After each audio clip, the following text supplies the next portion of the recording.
Hello everyone, welcome back to my channel. So in this video, we'll be solving illustration number 2. Okay, we have already solved illustration number 1. If you haven't watched that video, go back and watch that video and then come back to this video. Okay, let's read the question. From the following balance sheet of Light Limited as at 31st March 2019, calculate the current ratio. Okay we need to calculate the current ratio. आपको formula पता है, current assets divided by current liabilities. Okay, अब देखो हमें ये सब कुछ दे रखा है. इक्विटी एंड लाइबिलिटी, दो हेड होते हैं, equity and liability and assets. उसके बाद shareholders fund, share capital, reserves and surplus. हमारा ये कुछ भी काम का नहीं है. ऊपर का जो है हमारा खाली ये काम का है, करंट लाइबिलिटीज काम की है इसके अंदर से, और क्या काम का है, करंट एसेट्स काम के हमारे लिए. ठीक है, अब हमें कुछ एडिशनल इन्फॉर्मेशन दे रखी है, मतलब हमें कुछ एडजस्टमेंट करनी पड़ेगी. We can not directly add this amount and divide the two. No, we can not do this because हमें कुछ एडिशनल इन्फॉर्मेशन गिवन है क्वेश्चन के अंदर ऑलरेडी. ठीक है, अब देखो क्वेश्चन में क्या बोला उसने. इन्वेंटरीज हमें पता है करंट एसेट्स में आती है. Include loose tools. अब समझो ध्यान से कि रट्टा मत मानना कि हाँ अगर लूज टूल्स आता है हाँ माइनस कर देता है इन्वेंटरीज में से. क्यों करते हैं, लॉजिक शुड बी क्लियर. देखो तो सबसे सिंपल सी बात ये है कि हम क्या सिग्निफाई क्या करता है current ratio, current assets divided by current liabilities. इसका मतलब क्या है कि हमारे पास करंट लायबिलिटीज को पे करने के लिए कितने करंट एसेट्स हैं.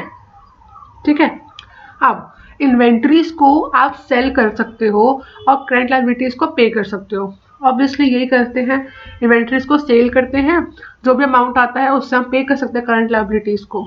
लेकिन क्या आप जनरली लूज टूल्स को बेचते हो?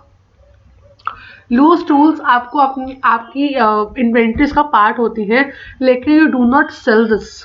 ठीक है ना, तो इसकी वजह से क्या होगा, हम इन्वेंट्रीज में से को क्या कर देंगे, एक्सक्लूड कर देंगे.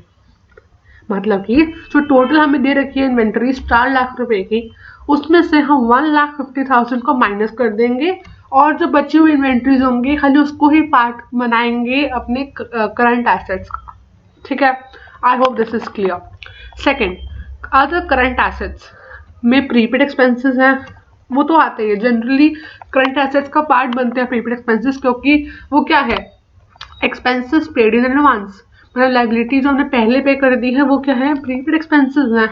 और एडवांस टैक्स, एडवांस टैक्स भी क्या है, जो टैक्स की ऑब्लिगेशन है आपकी, आपने उसको एडवांस में पे कर दिया है, तो ये भी क्या है, करंट एसेट्स ही हैं आपके.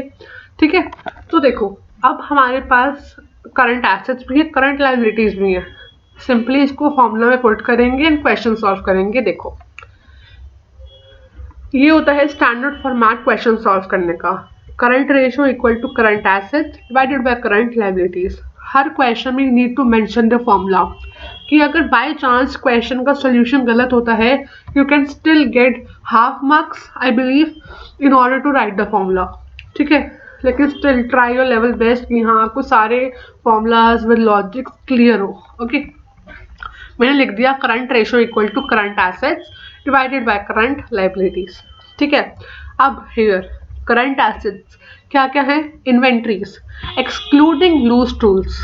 ठीक है, plus trade receivables plus cash and cash equivalents plus other current assets. अगर आप चाहो तो लिख सकते हो plus prepaid expenses plus advance tax इसकी जगह पे, but this is also fine. ठीक है, इट वोंट मैटर. ठीक है, अब मैंने ये सब लिख दिया. अब सबके वैल्यूज पुट कर देते हैं. 250 कैसे आया, 250 4 लाख रुपीज माइनस 1,50,000 रुपीज. ठीक है, मेरे पास आ गया 2,50,000 rupees plus 3 lakh plus 2,75,000 plus 75,000. क्या आ गया, सम आ गया 9 लाख रुपीज. ये क्या है, आपके करंट एसेट्स हैं. करंट लायबिलिटीज क्या क्या है आपकी, short term borrowings, trade payables, short term provisions. आपके पास कोई भी एडजस्टमेंट नहीं दी हुई करंट लायबिलिटीज को लेके. इसका मतलब आप इसको एज इट इज यूज कर सकते हो. Short term borrowings, trade payables, short term provision, तीनों को मैंने ऐड कर दिया. आंसर आ गया 4,50,000 रुपीज. अब मेरे पास करंट एसेट्स भी हैं, करंट लायबिलिटीज भी हैं. सिंपली फॉर्मूला में डाल देंगे इसको और रेशो आ गई 2:1। आपको मैंने पहले भी कहा था कि स्टैंडर्ड रेशो क्या होती है 2:1। मतलब कि अगर आपकी 1 रुपये की लाइबिलिटी है तो आपके पास 2 रुपये के एसेट्स हैं उसको पे ऑफ करने के लिए। ये रेशो ये सिग्निफाई करती है, ठीक है। स्टैंडर्ड रेशो भी ये होती है, आपकी रेशो यही आई है। अगर क्वेश्चन में आता है कमेंट तो क्या होगा कि सिंपली आप लिख देना कि जो स्टैंडर्ड है, जो कंपनी है, कंपनी का नाम क्या था, just a second, I guess Bright Limited, हाँ Light limited.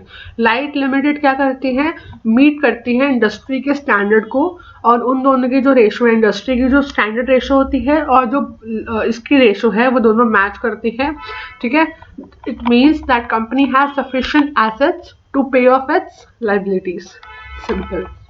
I hope this is clear. In case of any doubt, do let me know in the comment section below, and thank you for watching the video.